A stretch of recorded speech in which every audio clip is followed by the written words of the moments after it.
Morning. This is Wes S. It is Easter Sunday, April the 1st, 2018.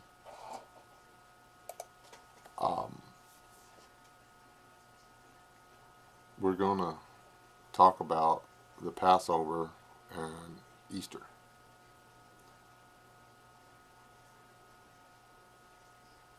because they correlate. The Passover ties to the crucifixion and the resurrection in a lot of ways.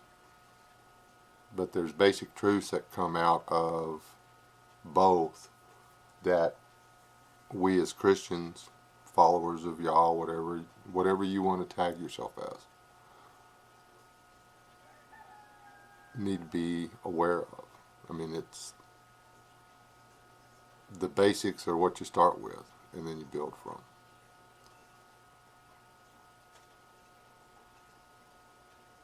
I don't want to spend the whole video reading the scriptures, but the Passover is described in Exodus 12. What you should do, why you should do it.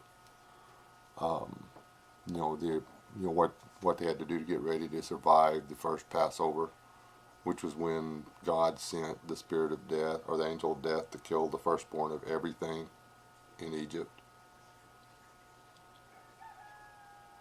Pretty major deal. But notice is to save his people, the Judea, Israel. He killed the firstborn.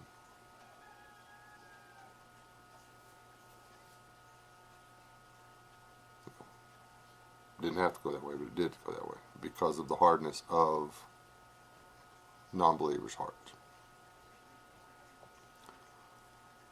But the description for the lamb, it shall be without blemish, a male of the first year. That means in its prime. You shall take it from the sheep or from the goats. He shall keep it until the 14th day of the same month, and the whole assembly of the congregation of Israel shall kill it in the evening. If you jump over to the crucifixion,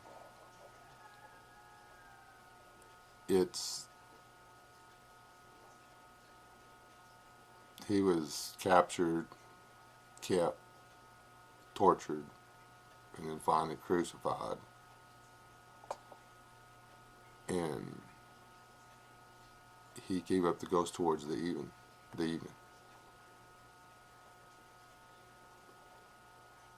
And he was the firstborn of God. Why is the firstborn important?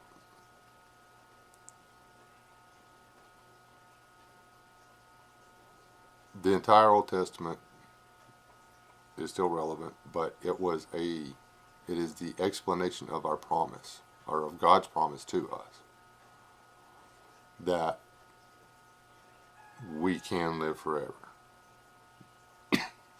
But there is an if.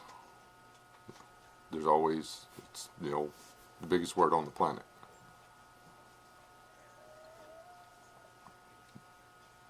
We have to accept not only the life and death, but also the resurrection of Christ. God's only begotten Son, therefore first begotten Son, was sacrificed so that his blood could prevent, if we do what we're supposed to do, the death of all the firstborns. Each one of us, as an adopted child of God,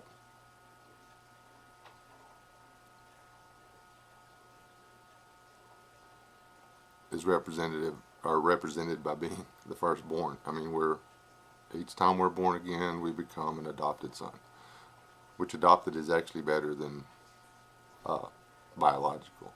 It's, if you think it all the way through.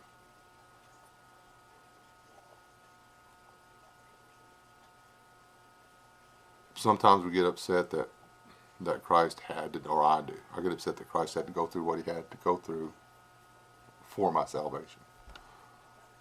I waste a lot of time trying to figure out why he would do this. The walk to Emmaus part of this, after he's resurrected. And remember, guys and gals, Easter is the celebration of the resurrection. This is a happy time. On the walk to Emmaus, Christ was walking with them. They didn't recognize him until he revealed himself to them when breaking the bread. They didn't know who was in their midst because they were so worried about themselves and the world and fear of people and what might happen to them and what they were going to do now that their rabbi, their teacher, their master, Jesus, was gone. What are they going to do without him? That they couldn't see the truth that he had revealed to them while he was walking on earth with them. They understood. I mean, they actually burned inside themselves. They could feel the Spirit of God that close because he was walking with them again. But they could not recognize it because they had themselves in the way. That's the truth. That's one of the most basic truths of Christianity. For it to work, for your faith to grow,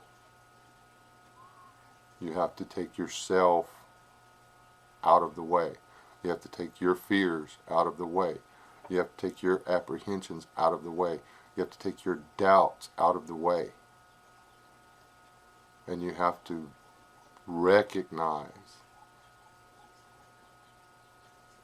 that having accepted Christ, Christ is there with you.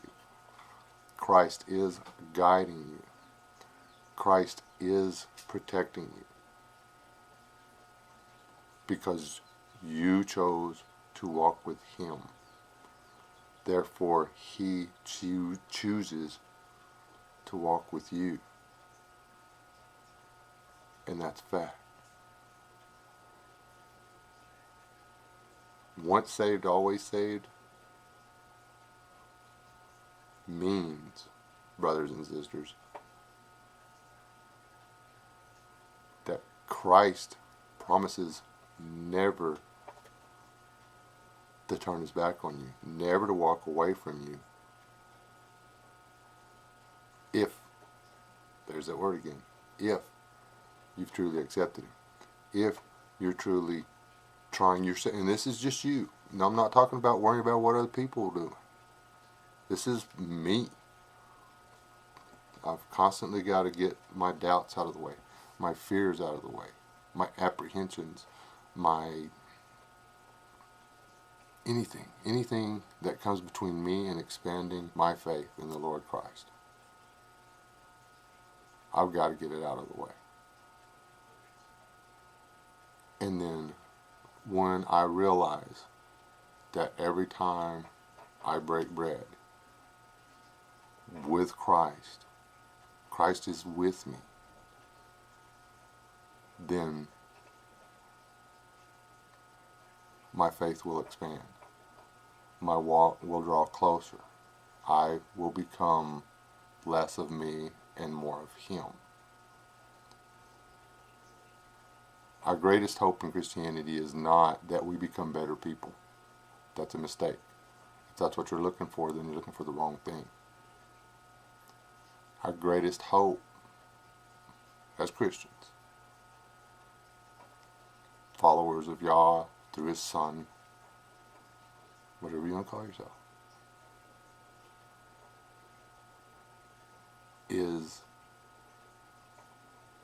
more Christ in the world, and less world in the world. We want more Christ. That's all we want. We want more Christ, more Christ, more Christ.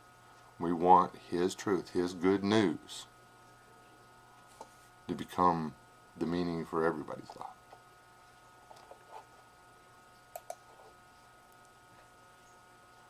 God loved us enough to send His only begotten Son so that His blood could be shed to shield us from the certainty of death for our trespasses.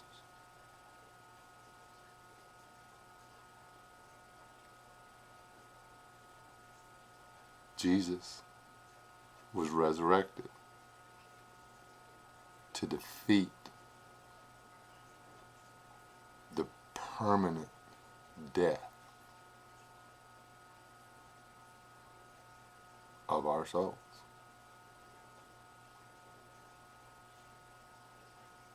He's alive. Jesus Christ, the man who walked in Galilee, the man who walked on water, the man who helped guys catch fish, the man who sent Judas to get the police. He's still alive. And He is perfectly willing to become your brother. He wants to. It's His greatest joy. He finds no greater joy than seeing someone who doesn't have His Holy Spirit fall to their knees and accept it. He don't find nothing better. That's the gift you give Him back. That's what you do to pay Him back. God bless. Love y'all. Stay alive. Don't die. You don't have to.